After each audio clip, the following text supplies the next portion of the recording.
Yeah, let's rock and roll for today. Okay. Yeah. So really wanted to talk today about that realization that sort of settles on you when you're going through quite a hard time, especially with grief, loss, the end of a relationship. And there's just that, it's sort of a dawning, a realization that you're the only one who can get yourself through it. Nobody else can help you, no matter how close you are to someone, no matter how much therapy almost you talk to someone. But at the end of the day, you know, it's almost like you hop into bed at night and there's just you and there's just the feelings. And so what I really wanted to talk about is that realization, and where did you find the strength to face that realization, and what strategies did you use? It's a great question, and it is something that is, everybody's familiar with, right? Everybody's been through a trauma, whether it's a divorce or whatever it is. I can draw on my most recent experience. I was in Costa Rica, and on I'll call it a spiritual retreat, not to offend anyone. I don't know how people feel about different medicines and things like that, but the experience that I went through was definitely one where I was put in a mental state where I had to figure it out myself. The medicine put me in a position where I had to say to myself, if I don't get up, and if I don't get moving, and if I don't get out of my own way in some ways, I might not make it out of here. And ultimately it ended up all being in my head, which is really like a clear metaphor for these things that we're going through. If we remove emotions from them, they are just things. And if we don't have an emotional attachment to the obvious, a divorce, right? Your obvious love is an emotional attachment, and a lot of other traumas come from whatever that attachment is, your parents or your friends or your children or a job loss or whatever it might be. You're emotionally attached to those things. But once you remove that emotional attachment from it and you allow your mind to just be, and you can step back and you can think clearly again, you realize that whatever that was just wasn't meant to be. And it's okay. And you may not understand why it happened, especially with death, right? Death is everything happens for a reason, but what about death? And we've talked about this before, right? The divorce in a way is a death in a different sense. But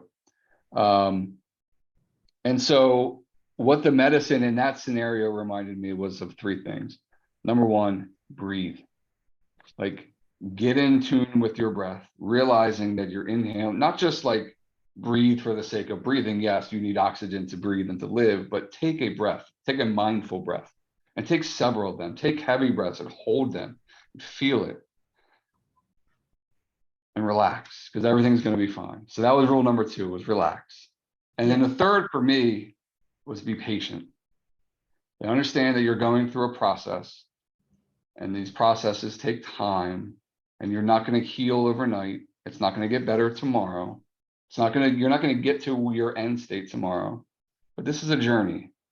And relax and breathe your way through it and be patient, and everything will work out the way it's supposed to.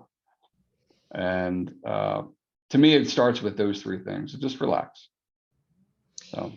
So before you went to have the plant medicine, how good were you at being able to remind yourself of those things?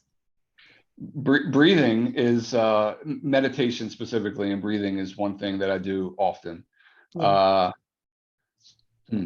That's a great question. Relaxing is not something that I do very often. In fact, I struggle to relax, and that's one of the reasons that I was put in a position in Costa Rica that I was. It was showing me that I might think that I'm chill and relaxed and laid back, but I have a long way to go. And I have patience with some things, and I have a very, very big lack of patience with a lot of other things. So relax is it's hard for me.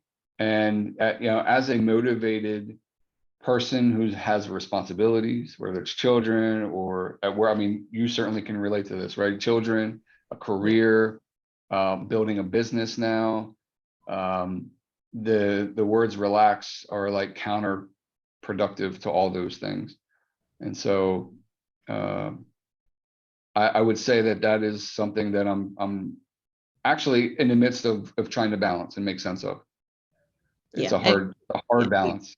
We talk about it's always a work in progress, and it's really important, I reckon, for people to understand that part too. That's not a magic endpoint where it's all going to be over and now it's all good. It is almost, and that ties into the realization that you have to do it on your own. It's a scary thing to say out loud, and there'll be people who hear that who will actually deny that. They will say, I don't actually want to hear that. No, I don't have to do it on my own. There is support. That's not what we're talking about. It's like, yes, there is support, and yes, you should reach out for that support. But the actual getting yourself to a better place, it has to be you, and you have to know how to do it.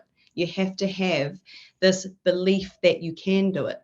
So I want to look at the before you went to Costa Rica and after you went to Costa Rica.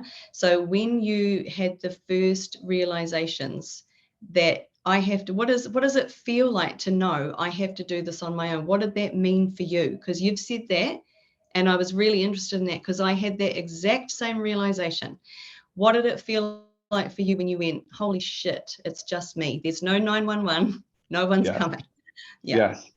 This is like, I'm getting chills like up my spine. If you could, like, if we had a camera behind me, like this is the culmination. And I was actually just talking about this at lunch yesterday with a coworker.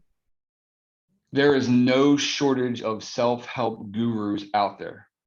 And look at us, right? We're coaches, and we're out here and we're having this discussion and we're sharing what works for me and what works for you, with the intent of it improving someone else's life. We have great intentions, but at the end of the day, the person that is watching this video is responsible for them. Joe and Joan and Bob and Harry and all those people that are out there watching this, it is on you. Make it happen for you. I'm not coming to save you. I can give you all the recommendations in the world. You can watch every single YouTube and Instagram reel. You can read every self-help book. You can go on every nature hike in the world. Yeah. But at the end of the day, if you don't take responsibility for the things that you need to do to become the best version of you, and it starts with listening to your intuition, the book that I suggest to you, you may not get through 2 pages of, because it's just not resonating with you. Find what works for you and keep looking, keep seeking, have an inquisitive mind, keep questioning, why this, why that?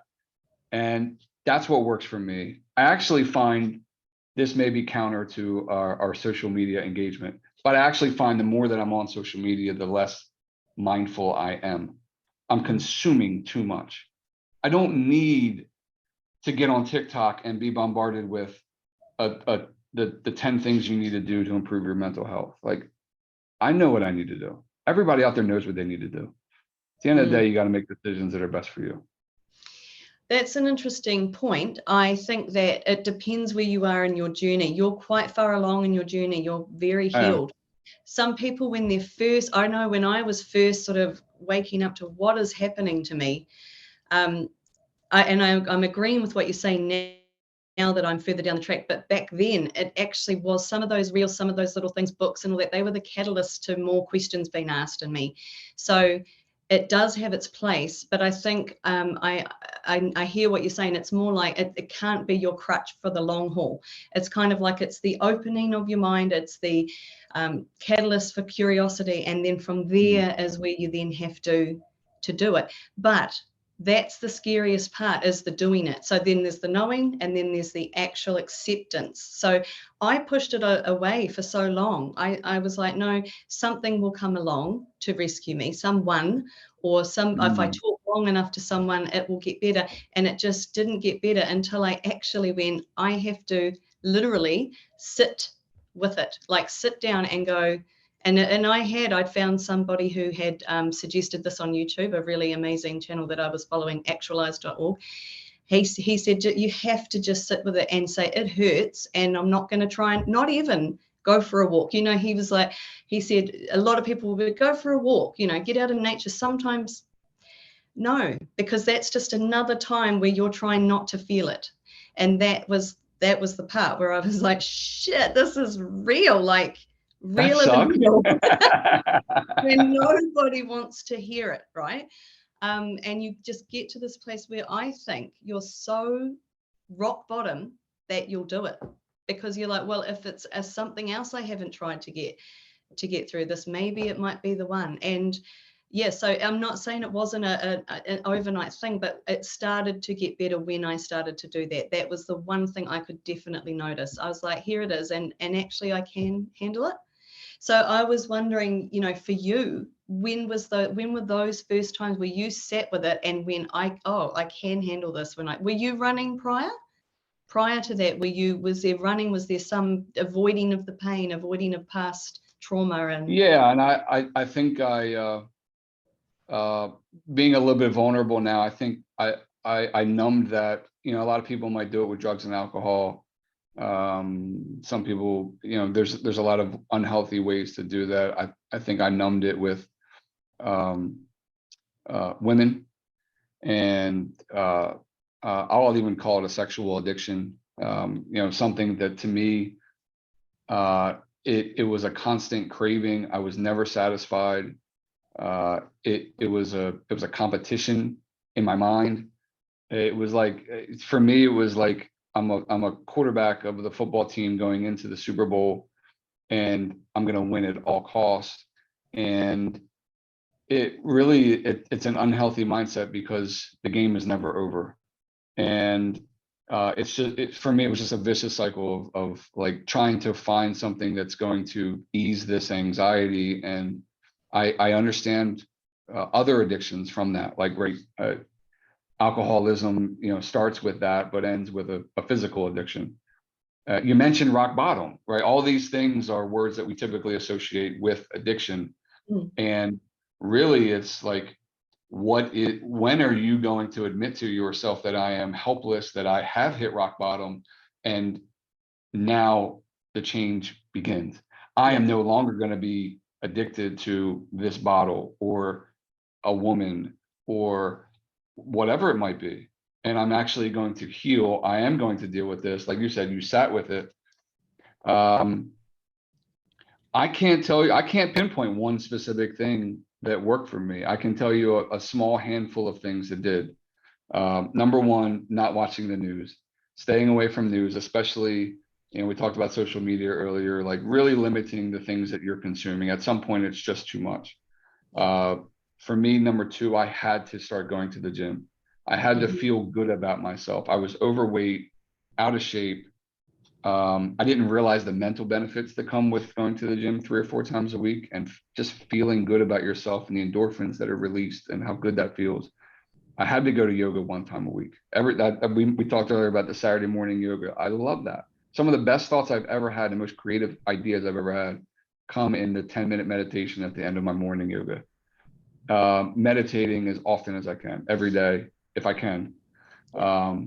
Going for a walk, going skiing, listening to the birds, listening to good music.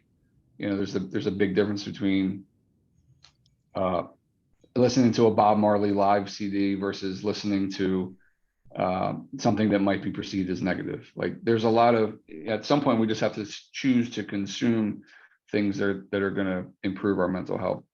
Yeah. So I'm very interested in like the sitting with it, and the mental process that you have to go through, and the mental process that you went through, and in breaking down with the intent of building back up, right? You have to break down, you have to become a shell of your former self, and you have to shed these layers of vulnerability with yourself to build back up and to blossom.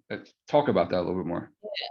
Yeah. Well, you follow Eckhart Tolle, you've read Eckhart Tolle's work. Die before you die was what basically came out for me. So it's like you are dying, that it's a death of your old self. So we have, as humans, we have that absolute primal instinct to survive. So that's clinging to your current beliefs, the way, you know, the things you think about yourself, your identity, you have to say goodbye to that. You have to absolutely let it go. And it is petrifying, it's scary. That is why most people struggle to do it.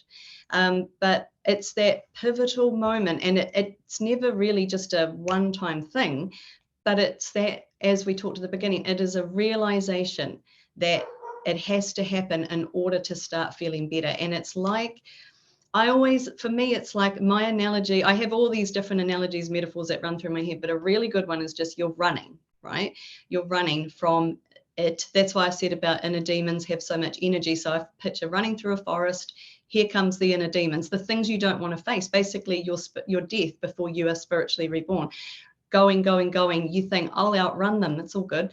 They have infinite energy, you will get exhausted. So eventually you run, you fall, you stumble, and that's when until you turn around and face them, then you go, oh, okay, like I can actually turn you into something that I can sit with, maybe even, you know, be friends occasionally, maybe we can integrate. And, you know, so it's, and then even though that is you think when you turn around, they're going to take you down, they're going to kill you.